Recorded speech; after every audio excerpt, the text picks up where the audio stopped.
morning, everybody. I know it has been a very long time since I have posted to YouTube, and it's kind of been a really long time since I've created any content at all, really. I feel like since the beginning of this year, things have just been, a lot has been going on.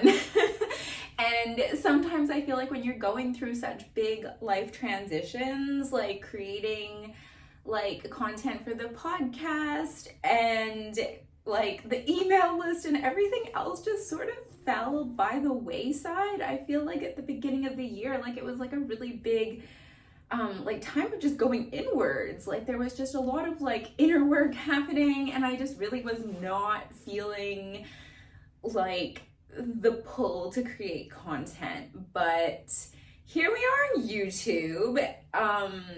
I guess if you're wondering like why YouTube, why now? Because I was vlogging a little bit on YouTube a few years ago. If you go back and look at that, there was some of that. I guess because on my Instagram, I feel like my Instagram is really about like the more like mindset hypnotherapy, I guess maybe like some of my research now side of things. And I kind of like, I know this sounds really weird, but sometimes posting on there feels like it is such like a work page that sometimes, like, aside from like on my stories, it feels weird to post like content about like, I don't know, it just kind of feels a bit funny sometimes. And I just feel like YouTube is like a format that I really enjoy consuming YouTube content. I really enjoy watching other creators. I really like getting ideas. I like getting inspired. I like having it as like almost a little bit of an escape, like just a place to appreciate like the visual beauty of things, like all things that I really love. And I feel like when I used to be a photographer, I got to express that through that. And now with my Instagram being more about like my hypnotherapy business and like the other things that I'm doing, it feels a little bit weird to mix them all together. I don't know, you can tell me below if you think it's weird. But anyways, I wanted to start creating content on YouTube again because I just wanted to share the things that I really like, and like I enjoy other YouTube creators so much, so I wanted to create something fun here that is like no pressure. It's just fun, like just sharing things in my life that I really enjoy, and I hope that you will enjoy too. So this morning I went to Pilates, saw like the most amazing sunrise. Like we've been getting really amazing sunrises lately because it's been winter and the sun comes up a little bit later, and yeah, so that's been really good. And then somebody told me, the flow of this morning has been interesting. Somebody told me about a place that sells like not the exact Dubai viral chocolate, but like a copy of that. And I was like really intrigued because I like pistachio, I like chocolate, I was intrigued. And they told me a place that was selling them. So I went to one of the places and they didn't have it, but as the flow would have it, there's a Starbucks across the street. And I know that like, especially in Australia, people really think that like Starbucks is not good coffee, but for me, Starbucks is really nostalgic. It reminds me, it was like the first job I ever had was working at a Starbucks. It just reminds me of like Canada, and even though I know it's not Canadian, I know it's from the US, I know it's from like, I think Seattle, but it just really reminds me of like Canada, and it just always feels really nostalgic. So when I got myself a little almond latte, and every time I'm in there, it just kind of feels like home. I can't explain it. And it wasn't bad. I mean, like I know Starbucks coffee, it's like, well, there's other like way better options, I guess, that you could have for coffee, but it's just nostalgic and it's nice and I enjoy it. So yeah, I thought I would do a little vlog of maybe like taking you along with what I'm doing today. We saw a little bit of like the garden. Can share like a little bit of my like apartment gardening adventures that I have been on. Yeah, and yeah, I thought I'm gonna do a sourdough today, so I thought we could just do a little vlog of like come along with me and like do those fun kind of things. So yeah. So one of the things I have been really into doing lately is growing microgreens. I cannot actually remember what these are. I bought a bunch of them online, and these ones I just kind of threw into the soil. I thought they were gonna die. Like, I thought it had been like a week and nothing had happened. And I also planted, like, they're done now, but like you can see that I did some sunflower sprouts. These were, but I've chopped them all down now and I ate them because they got long enough. But yeah, I don't know what this is. But I'm waiting for it to come up. I definitely planted more seeds than this, but I mean, we'll take what we can get. And I figured like I'd let these come up and then like harvest them, and then I'm probably just gonna like restart this container entirely. So with the little like growing container I've got it in, it is like supposed to be like a little like hydroponic setup for growing sprouts. Like you're supposed to put water in like the clear plastic container that's underneath, and then there's like a little black layer that goes on top of that of like almost like a mesh, and then you're supposed to put a layer of like paper towel on top of that, and then put your seeds, and then put tin foil over the top of that, and then you're supposed to like spray the seeds every like twice a day until they start to sprout, and then like hypothetically, the seeds' roots will grow through the black mesh and through the kitchen roll, and then you'll like they'll feed themselves off of the water below. I have tried this twice and it doesn't really work that well. I don't know if I'm just using like the wrong kinds of seeds, or it's just I'm doing it wrong. I don't know. And so I kind of like gave up on that setup, and I was like, well, if I'm just growing microgreens, like you can grow them in soil. This container is really shallow, so you're not wasting tons of soil like every time you go to sprout your sprouts, because it takes about like a week or two, and then after that, like you can't, I think you just have to throw the soil out. I don't think you can do anything with it because it's full of roots. So I was trying it this way for now, and I think once I've harvested whatever the mystery seeds are, then I'm just gonna do the whole thing with sunflower seeds, because, not sunflower, they're pea shoots. Sorry, my bad. I think I was saying sunflower. They're pea shoots. And those grew really well and they grew really quickly. So I'm probably just going to, once I've harvested the microgreens that are in there, I'm going to like just throw everything in there out, start again, and we're just gonna do pea shoots through the whole thing. Because the pea shoots, they tasted really good. I was having them on my avocado toast. They grew really well. Some of the microgreens I find it's a little hit and miss with them. So we're gonna go to the one that works really well. And I was growing some in a pot outside as well, but I think it's probably not the best pot to be growing them in because the pot walls are quite high and the seeds are quite low. So trying to actually harvest them is not the easiest. I'll show you one. So this is what I mean. Like, yes, it looks good. Yes, they're growing. I can't remember what they are.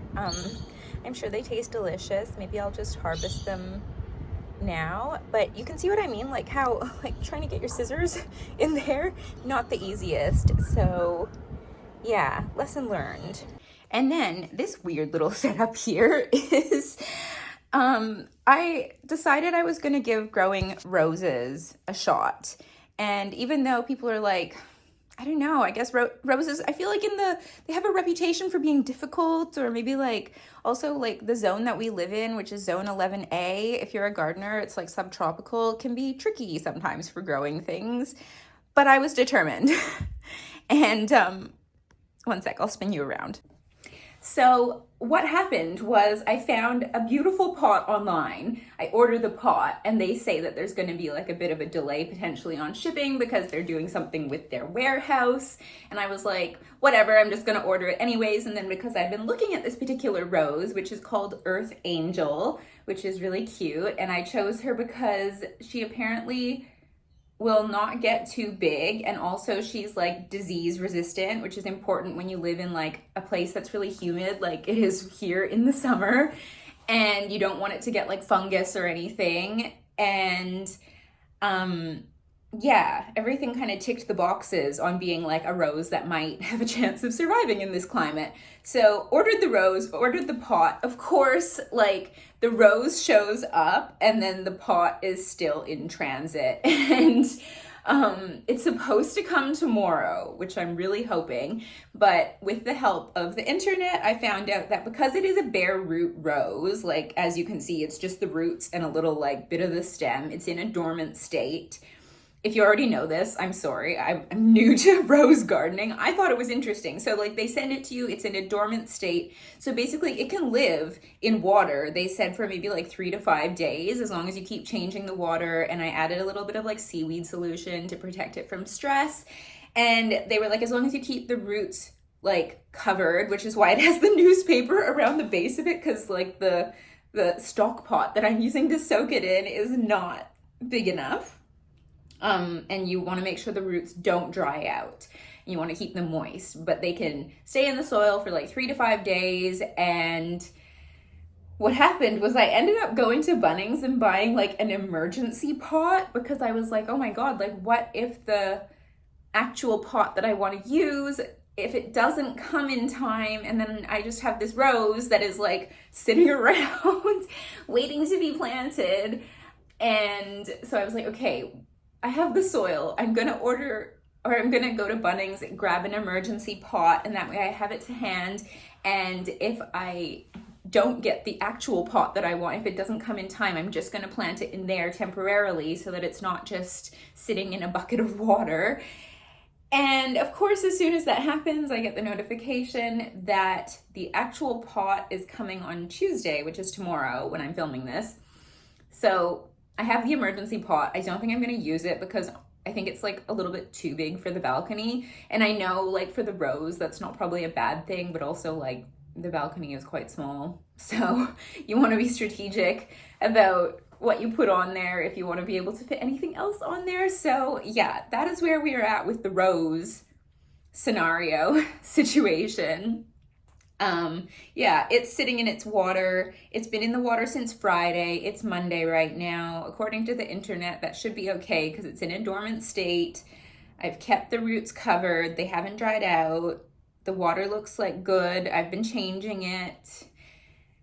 I think I'm like stressing for no reason because apparently the nurseries like store the roses like this for months, like in their dormant state in winter. So I'm probably just being overly anxious, but I've learned that that's my gardening personality, is just like overly anxious about my plants. Like I want them to survive.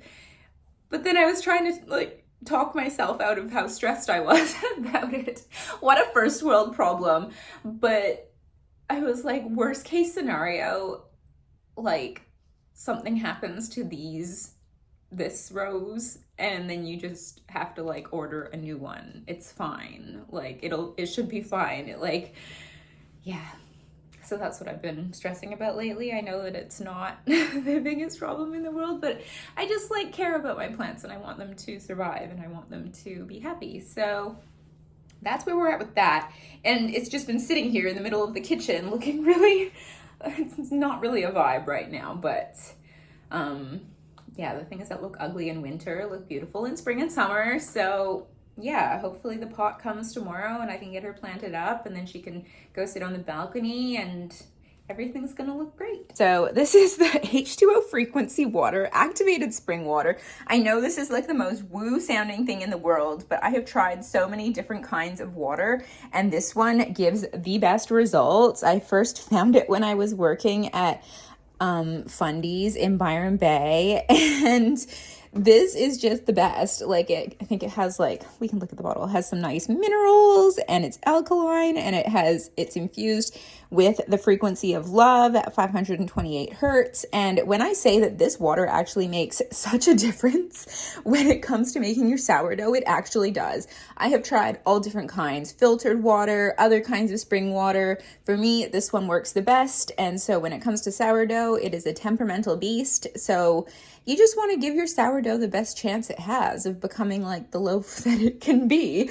And the thing about water is like tap water, definitely don't use that with your sourdough unless you have some kind of a filter, because tap water is full of like all sorts of random weird shit. And like the chlorine and the other chemicals that are in there that you don't really want to be drinking, like the sourdough doesn't ferment well with that in it. So even like filtered water sometimes from like the tap, I have a water filter, like just a jug one, and I tried using that water, still wasn't as active and bubbly as it is when I get this water. And like sourdough is a labor of love. And when you put that time and effort into it, like you want your dough to work, like you want your sourdough to be good, you want it to rise, you want to give it the best chance it has. And when it only has 2 ingredients, really, aside from salt, this is the salt I use actually. It is just a Celtic sea salt. You don't want to use normal table salt because of the same thing, like it's full of a bunch of chemicals. It's missing like all of the minerals and nutrients and all the other things that are in sea salt. So yeah, basically sourdough is just 3 ingredients. And so you want it to be the best like ingredients that you can find, like even to the point where I did consider like getting grains and like milling my own flour, but looking at like the cost of the machine that it would have taken to do that, it's like probably a little bit more than I want to do at the moment. So I find that like this flour works really well. And yeah. And then outfit of the day is these like contour trousers from Holland Cooper are the best thing in the world. So they basically look like riding breeches, but they're not riding breeches. They actually do have riding breeches that are almost identical to these, but they obviously have like the little grippy pad on the inside, and they are the comfiest breeches ever. And yeah, they feel amazing. They're kind of like almost like a waterproof material, and I just feel like I am very picky about denim, and these are like a really comfy version of like almost like they feel like an elevated legging, honestly, but they are so comfortable and so flattering.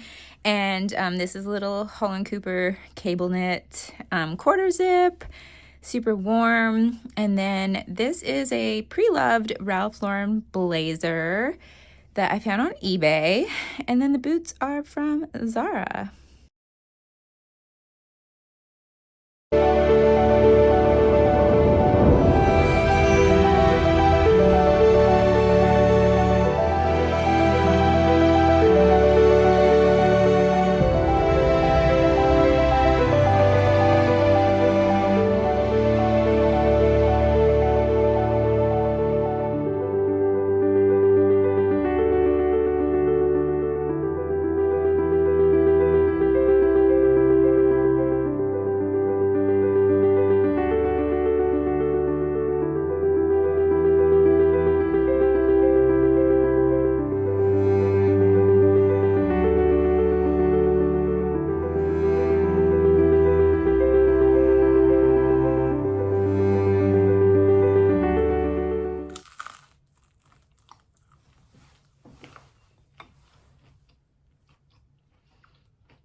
So good. Also, if there is 2 things that you want to add to your avocado toast that are gonna make it like next level, so this is the everything bagel seasoning from Mingle, and it literally is what it says on the tin. It's like what you would have on an everything bagel, and it just makes your toast so good. And yes, I know you could probably go buy all these things and mix your own together, but this one is just really good, and you can get it in Woolies. And this is the other one. So it's the chili and lime seasoning from Mingle, and it is incredible. If you love chili and you love lime, it kind of tastes like those chips, like not Doritos, but there's like another kind of chip, like here in Australia, and they're like, they're in like the Mexican aisle in Woolies, and they are like a chili lime flavored like chip. Like this tastes like the seasoning that they put on that, except it's like healthy. There's no weird ingredients in it. I've never actually looked at the ingredients. I just trusted them, which is probably silly. Let's look at the ingredients together. Oh, this isn't that bad. It's just sea salt, onion, garlic powder, vitamin C, yeast extract, nutritional yeast, rice hulls, chili, paprika extract, natural lime flavor. Okay, so maybe like the natural lime flavor, who knows what that means. I'm not really, I don't know. I try to avoid processed food to a certain extent, but also at the same time, it's like you have to live your life, you know? It could be a whole lot worse than like putting a little bit of this on your toast. So this is amazing. It makes your toast taste amazing. I think you could I put it on broccoli once, I'm not gonna lie, and that was incredible. So yeah, highly recommend these. if you want to take your toast to the next level. And of course, like I always do like butter on the bread because like why not? I love butter, especially like grass-fed organic butter, and then like avocado and like the micro herbs, like whatever's growing in the garden that is ready. Like I'll just kind of snip them as I go. And then, yeah, the everything bagel seasoning, the chili and lime seasoning, and it is just so good. And obviously, like I make it with the sourdough that I'm going to be showing you later, or maybe it already happened in the vlog, can't remember. Anyways, I showed you how to make the sourdough, and one of the other things that I really love about making your own sourdough is that sourdough actually lasts a really long time.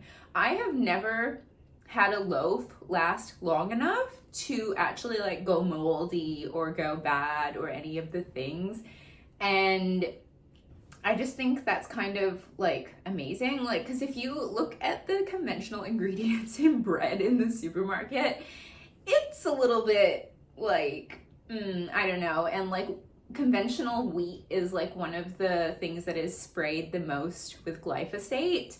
And glyphosate is obviously really bad for you. I'm not super hardcore about trying to eat everything organic, but I just think sometimes it's like when it's an easy swap. And I guess like telling you to make your own sourdough with your own organic flour is not like an easy swap, but like for me, it's something I like doing anyways. And obviously the sourdough really benefits from like the best flour that you can put in it, and any extra chemicals or pesticide that's on the wheat is gonna inhibit how well your sourdough performs. So like for me, it's like one of those things that's really easy to swap over to like being organic. And then obviously it lasts a really long time in the fridge. You could slice it up and freeze it. I've never had it last that long, but it's like I bake a loaf probably every 7 to 8 days, and it like just completely lasts. And as soon as you toast it, it's like just as good as when it came out of the oven. So yeah, it's like one of those things where I think you can definitely think that like sourdough is intimidating and it's very finicky, I would say, but once you figure it out and you get to know your starter and you get to know the rhythm of it and you figure out a really good schedule, then it's actually not that hard. And especially as like I'm someone who is like such a homebody, I'm often at home anyways, it's not like that hard for me to just like keep doing stuff to it like while I'm already at home anyways. So the schedule that I figured out that works really well for me is, so sourdough, it takes planning. So I'll tell you my schedule, and if you decide you want to give it a try, like see if that works for you. So what happens is like once your starter has been established, you're gonna keep that in the fridge, and that's so that it continues to ferment while it's in the fridge, but it does it at like a slower rate, which is what you want. You want the bacteria to stay alive, but you don't want it to be fermenting as quickly as it would if it would like it would be if it was out on the bench, unless you're planning on baking like every 2 days, in which case you could probably leave it on the bench and it would be fine. But I only bake once a week, so I want it to live in the fridge. So once your starter has been established, it lives in your fridge, and you take it out to bake, you're gonna wanna do that a day before you're planning on baking. So what I do is like take it out of the fridge, I feed it at 5 a.m. and then 5 p.m. So 2 feeds the day before I'm planning on starting my loaf. And then, so after I've done that, the next day I'm usually up around like 4 or 5 a.m. anyways, so that's when I do it. Then I start preparing what's called the leaven, and that's gonna be like the building blocks of your loaf. It's not your actual loaf. And so with that, if you follow the measurements from like the Tartine cookbook, then you're gonna do it like, I put that recipe in half because their recipe makes 2 loaves and I don't need 2 loaves at a time. I'm happy with like 1 loaf a week, but it's pretty flexible. Like you can really make it work for you when you know what to look for in your bread and your dough when you're doing it. So then I mix the leaven, and then I do that at 5 a.m. and then I will plan on starting my loaf at like 1 or 2 p.m. depending on what the room ambient temperature is. When it's in winter, I plan for things to take a little bit longer. When it's in summer, it usually goes a lot quicker. So then I'll start my loaf at 1 or 2, and then sourdough is shaped through a series of like what's called stretch and folds, where it's basically what it sounds like. You are stretching the dough in onto itself multiple times. You do it every 30 minutes for 3 to 4 hours, but it's just sitting on your bench like while you're doing that. And so it's like, yes, you have to be at your house to do that. That takes about 3 to 4 hours of doing that every 30 minutes. So you do have to be at home to do that, but at the same time, you're doing whatever you want to do in amongst those 30 minutes. And it's actually, I find it really good sometimes for getting things done, because you're like, oh, I know I'm going to have to do this with the bread. What can I get done in 30 minutes? So that's a little bit of a fun productivity hack for you. And then, and then after that, I prefer to like do my final like rise of my sourdough in the fridge overnight, because otherwise I would be up till like midnight, which I don't want to do, because you do your initial stretch and folds and then it has another rise after you've shaped it, like in its little basket, and that one is a longer one. Like if you left it out on the bench, it would be like another 4 hours. If you leave it in the fridge, you can leave it there overnight, like between 8 to 12 hours before you want to start baking it, which is what I do. So yes, it does end up being like a 3-day thing, but it's not like you're active doing stuff like that whole time. Like a lot of it is just waiting. And did you just see that fly by on the camera screen? Anyways, so yeah, once I've done like the final stretch and fold, final rise, it's in its little basket. You put it in the fridge. I leave it there overnight, like 8 to 12 hours. I'll go to Pilates the next day. I'll come home and then I'll bake it. So then on the final day, you have fresh bread in the morning. So that's how I make that schedule work for me. Could you do it differently? Yes, you could. I'm not gonna try and figure out the timing and everything for you, because I'm just like, that's what works for me. It does end up taking it longer, but I find that it fits better into my schedule in terms of like not having to be at home for the entire 8 hours while it's doing its thing. Like most of the time it's doing its thing, it's in the fridge overnight and I'm sleeping, which for me works a whole lot better. So yeah, sourdough can be very flexible. It just kind of depends on figuring out like what's a schedule that works for you to do it. And I think once you kind of get into the rhythm of doing it, it's not actually that hard to keep it up. Like you kind of know when you need to do what.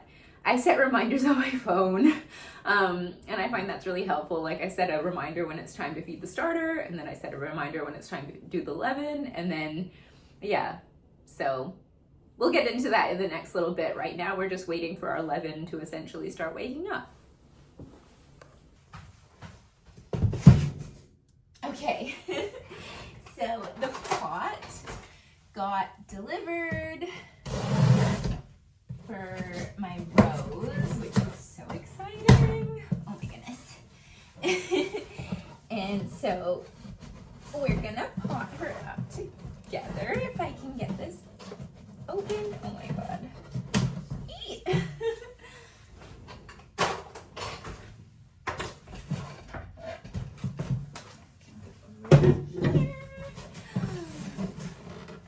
I feel like even though I looked at the measurements online, you never really know how big it's gonna be, but I think, oh, this is perfect.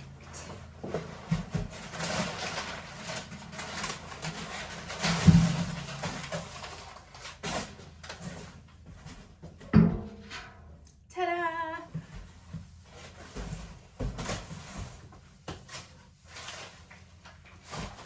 She is so cute.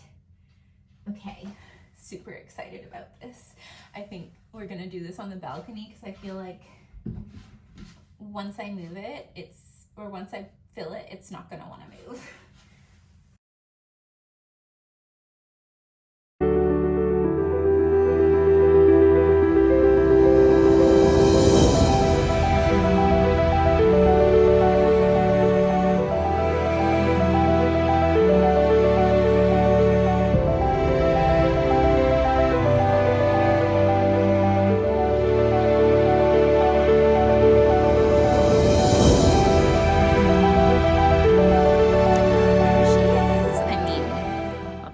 it's not very exciting right now, but that's what she's gonna look like, hopefully, in a few months. Okay, so it's now 2 p.m. and the starter has started. So if you want to be able to figure out how, like, if your leaven is ready to use, so I use this like weck jar, and this little elastic was at the level that the starter was when it first got into the jar, and you kind of want it to be like roughly doubled. I don't find it always doubles perfectly every time, but you want it to be like roughly doubled, and then you want to like smell it, and it should sort of smell, how do you describe a smell in words? Like, you don't want it to be overly acidic, because then it's almost like it's gone too far and the starter has like used up the new flour that you added, like the fuel.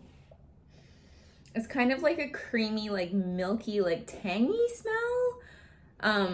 This is one of those things where sourdough is very much like a go by feel sort of activity, and like once you get to know your starter and like how it performs, you'll be able to sort of predict it a little bit better. And another thing that you can do is called the float test. So you take like a little tablespoon of the starter and you put it in like a big glass of like room temperature water. It should float, and that'll tell you that it has enough like aeration or like air bubbles in it to be able to raise your bread. Sometimes I do that. Most of the time I don't anymore, because like I mean, like, touch wood, I know this starter pretty well now, and usually it performs pretty reliably, like based on the time frames. And yeah, so those are all things that you can use to tell if your starter, your leaven is ready to use. So we're gonna go mix the dough.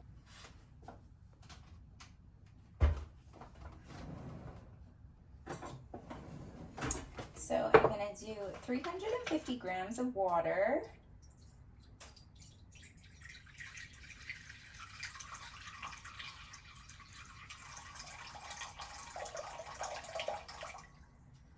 And then I'm gonna do another 25 grams of water in this other bowl. You will see why in a sec.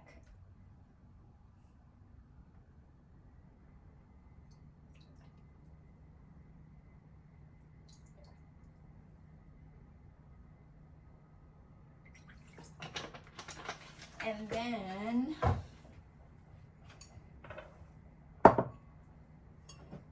I'm just gonna put my flour in here. So we're gonna do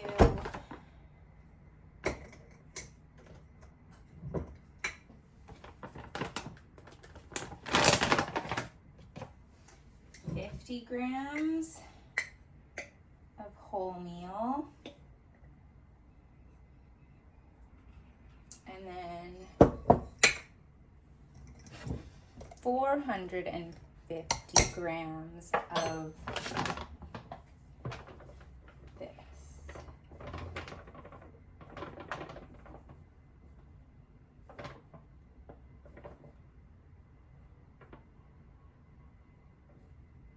Oops, that's too much. The reason you use a kitchen scale is because when you're making bread, especially sourdough, the ratios really matter, and measuring cups are not always a great indicator of how much flour you're actually using. Like, they can be really off depending how much your flour has compacted. So then I use this, which I think is called like a Danish dough hook, and I give this a little mix to get everything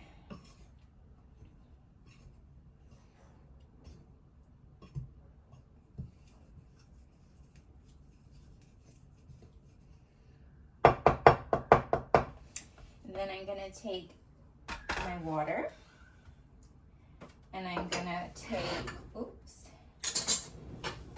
100 grams of my starter.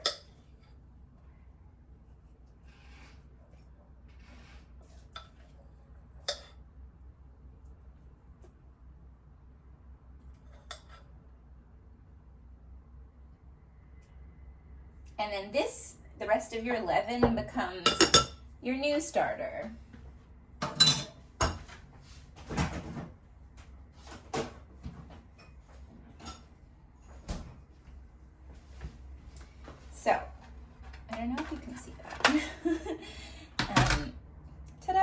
leaven in the water, and then I take the, I think it's called a Danish dough hook, and then you mix that around.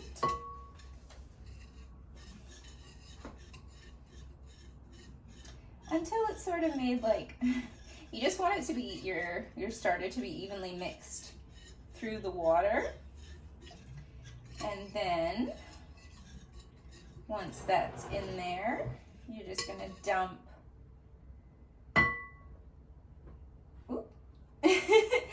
your flour in there, and then this is gonna make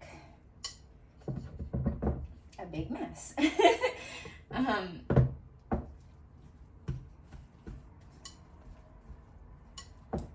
And it's gonna form sort of like a rough dough as such. And so with sourdough, it's interesting because you never really knead it like conventional bread, non-sourdough bread, yeasted bread, I don't know, whatever you want to call it. So with this, I'm just kind of aiming to get all the flour I can see like mixed into the dough. And once that's done,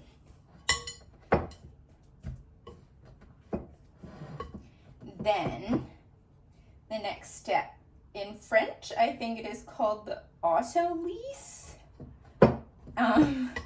Sorry if that's not how you pronounce that, but basically, if you added your salt to the dough right now, it would like not come out good. It would turn your bread really tough, allegedly. I've never done it, but once all your flour is kind of combined into the ball as such, then you throw a tea towel over it. This is just so it doesn't get a skin on it and like doesn't, I don't know, so it doesn't dry out.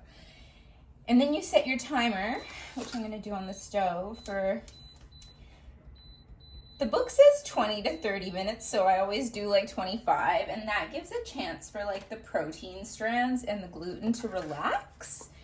And so then that's gonna make it so everything just comes together better when we finally add the salt. And that was the thing that I forgot, is you want 10 grams of salt. Oops.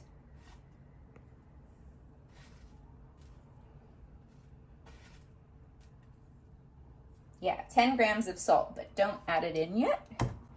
And then you're just gonna leave it, and we're gonna come back in 25 minutes. Okay, the timer has gone off. The autolyse, whatever, is done. I'm just gonna dump my salt in, and then that little extra bit of water that I showed you before, and then you just kind of like squish it all together, and the water and the salt just kind of combine, like it sort of starts to break apart. But then once you keep that noise, once you like squelch it in there, it starts to like come back together. And then so I just do that and just like really squidging it all in there. The nice thing about like the salt being like a coarse salt is that like you can feel it in the dough, and like it sort of melts into the dough, so that it's not like that when it's baked. But I think it's kind of nice because then you can sort of feel like when the salt is evenly mixed through the dough. But I also don't think it's like the end of the world if it's not perfect, because like you are going to stretch and fold it so many times that I think that kind of combines everything. So what you do for the stretch and fold, I'm not going to show you every time because that would be really boring. So basically what you do is you stretch and then you fold, and then you stretch and then you fold, and you do it like on each side. Like imagine your dough is like a square and you're doing it on each side. You do it like that, and then you put the tea towel back over. I have to wash my hands first, but you're going to do that every 30 minutes for 3 to 4 hours. 3 if it's warmer out, 4 if it's colder like it is for us right now in the winter. And yeah, I'll come back after all of that's done. Okay, so we've done all the stretch and folds, and now I put like I dusted a bit of flour on the top.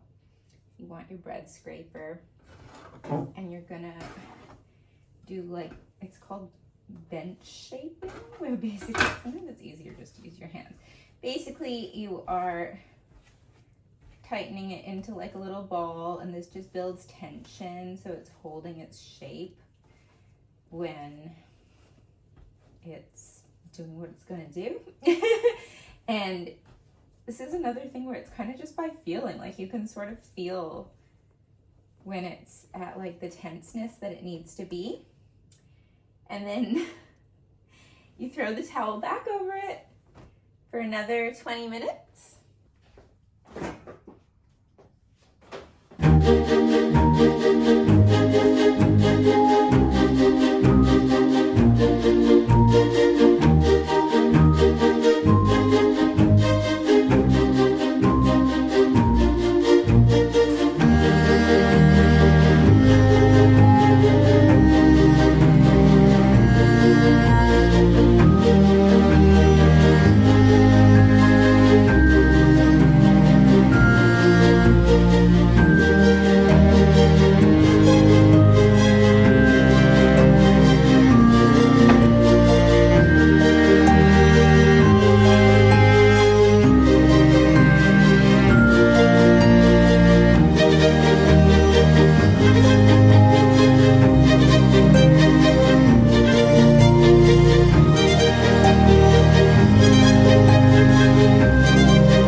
Halfway through baking, you take the lid off the pan and then you put it back in the oven for another 25 minutes.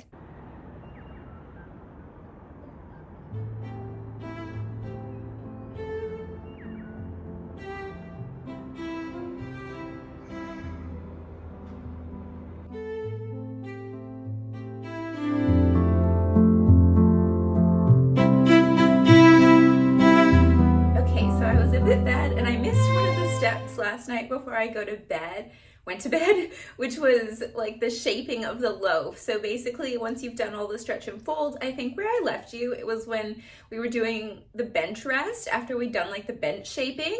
So basically, after your like 20 minutes or 30 minutes or whatever has gone by, then you're gonna take your ball of dough and you're gonna flip it so that the flour is on the bottom side, and so that will become like the outside of your loaf. And so basically then you're almost gonna like want to wrap it up like you take like, I don't know how to describe this. It's like, imagine you have like your top 2 bits and then your side bits of your loaf, and then you fold the side ones in. So it's almost like you're making like a little package, and then you fold the bottom one up, and then you roll the loaf away from you, and you sort of like pulling it down at the same time. It'll get a little bit stuck to the counter, but that's not bad. It's gonna help you build that tension in the loaf, which is what you want. And so then you're gonna pull it down until you've got like this little package basically, and then all the like pinched, like the side that has been like the top will go into your proving basket, which is, you can either like buy ones from Amazon that are pre-made that have like a little linen liner, or I just have like a silicone one that I got on Amazon. I don't know if it's available still, because I did try and look for it the other day. And anyways, you can get them anywhere, but like don't pay like a ton of money for your proving baskets. Like sometimes I've seen them for sale for like crazy prices, and you're like, at the end of the day, it's just a basket with like a liner. Or the one that I have is silicone and it doesn't have a liner in it, but I just throw in like a tea towel. You don't want like a super towely tea towel. Like you want one that's like, I don't know, like this. Like it's like, you can kind of see how it's not like a super absorbent like textured towel, because you don't want your loaf getting stuck to that. And then in the basket, you're gonna want to sprinkle, I use a blend of half and half with rice flour and like normal flour. You don't want to put too much in there because that can interfere with how your loaf is gonna like open up and get, like they call them ears, like those little like jagged pieces on the top. And yeah, then you're gonna put it in the proving basket. I put it in the fridge overnight, and then this morning, you saw like I preheated the cast iron pot. I just got mine off from IKEA. I've tried a few different ones, and I did one that was sort of more like a, I'll show you, like this, sort of like the Le Creuset ones. I don't feel like that worked as well, and I think the reason might be because I think the enamel surface has something to do with it, and it changes how like the heat conducts or something like that. I don't know. So I can show you what I've got. It's just like this. I got it from IKEA. It was like, I don't know, $70.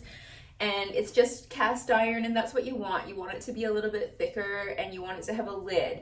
And the reason you're gonna do that is, so like once your bread has proofed, then you're gonna preheat your cast iron pot in the oven on basically like the hottest setting your oven will go. And be so careful like not to burn yourself. Like use oven mitts. Be really careful about like where you're putting your hands and your wrists and stuff. Like you don't want to burn yourself. Obviously that is super, super hot. And so then you're going to put that in the oven to preheat. You sort of need to get to know your oven. Like how quickly does your oven heat up? Because I put mine in there anything between like 20 to 30 minutes, but that has changed based on like different houses that I've lived in and the way the oven works, how quickly the oven heats up, all that kind of stuff. I've never actually taken the temperature of the oven to see if it is accurate to like what the setting is. You just want it to be super hot, so it's going to preheat your cast iron pot. You're going to use your gloves, get it out of there after it's preheated for like 20 to 30 minutes. You're going to very carefully, very, very carefully dump your sourdough loaf. You want the flour side up, so it's going to have to sort of flip over so that what is the top will become the bottom. And then you're going to use you've got like professional bakers use like a little like razor blade on like a little stick thing, and basically you're going to slice your cuts in the top. That allows the loaf to expand. It gives space for what they call oven spring. It's like where you get those like the ears on the loaf where it like expands up while it's baking. And so you're gonna want to cut those on a slight angle. If you read the tartine book, it's gonna give you way better instructions than like just me telling you, but I always think, I don't know, it's nice to hear. And then you're gonna put your lid back on your pot, throw it in the oven for 20 to 25 minutes with the lid on. Again, that's going to depend on oven temperature and other stuff like that. You'll get to know it more as you bake your loaves more. After the 25 minutes, get your oven mitts, take it out very carefully, take the lid off, put the lid off to the side, throw it back in the oven for like 20 to 25 more minutes. And the temperature the oven's gonna be on after you've preheated it, which I just do on the hottest setting it goes. After that, I go down to 220 while it's got the lid on. I think this oven bakes a little bit less hot than what it says it is, but you're gonna have to get to know your oven and see what it's like. And then you bake it out until it looks like golden on the top, and if you sort of like tap it lightly, it sounds hollow. This is kind of one of those things that it's gonna take you baking a few loaves to figure out like, is it cooked enough inside? Because it's not like you can go and like pull it out or anything like that because it's in the cast iron pot, which is so hot. So yeah, that's pretty much all you do. You take it out and then you've got your loaf of bread, and then I just leave it on like the bench to cool down a little bit. It's like impossible to cut when it's super hot, and also it's better when it like sets a little bit. And then you can cut it a little bit better. And because cutting sourdough can be really interesting, I'll show you the knife I've got. This knife is like a special like sourdough cutting knife. You can see how like the edges, this knife is so sharp. Like when I use like the little scrubby sponge to clean it when it's in the sink, like it slices off pieces of the sponge. So super, super, super sharp, cuts through the sourdough like butter. There's no like feeling like you need a hacksaw or anything like that, which is really nice. But yes, super sharp, so also be careful with it, but it is definitely a worthwhile investment. I don't remember where I got this from, but if you just search like sourdough knives, I think on Amazon or something like, or just on the internet, like you will find ones like this. And like, I think this one was only like $20 or $30. Like you don't need like a $60 knife if you don't want to pay that much for it. But yeah, this works really, really good. And you can pre-slice your loaves after it's cooled down and keep them in the freezer, or I don't know, it never lasts that long around here. I always end up eating it, or it makes really good croutons, or which are like really nice like on a salad, or sprinkle them on your soup, or just eat them out of the box, whatever. So yeah, that's it for this vlog. I hope you enjoyed, and I will see you in the next one.